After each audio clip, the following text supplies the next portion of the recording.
અને ડોક્ટર મનમોહન સિંહના સ્મારક બનાવવાને લઈને વિવાદ ઊભો થયો છે।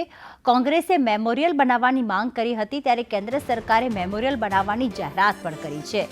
કેન્દ્રીય ગૃહમંત્રી અમિત શાહે કહ્યું કે સરકાર તેના માટે જગ્યા ફાળવશે। એક ટ્રસ્ટની રચના થયા બાદ જગ્યાની ફાળવણી કરવામાં આવશે, પરંતુ કોંગ્રેસે કહ્યું છે કે જ્યાં મનમોહન સિંહના નશ્વર દેહની અંત્યેષ્ટિ થશે, એટલે કે જ્યાં અંતિમ સંસ્કાર કરવામાં આવશે નિગમ બોધ ઘાટ ખાતે, ત્યાં તેમનું સ્મારક બનાવવામાં આવે, મેમોરિયલ બનાવવામાં આવે તેવી કોંગ્રેસે માંગ કરી છે। પણ હજી સુધી કેન્દ્ર સરકારે તેમાં હામી નથી ભરી। કેન્દ્રીય ગૃહમંત્રી અમિત શાહે જે કહ્યું હતું કે પહેલા એક ટ્રસ્ટની રચના થશે, ત્યારબાદ જગ્યાની ફાળવણી થશે। અકાલી દળ સહિતના દળોએ પણ તેની માંગ કરી છે। સ્મારક માટે જગ્યા ન કરી તે તેમનું અપમાન કર્યું તેવું કોંગ્રેસે નિવેદન કર્યું છે।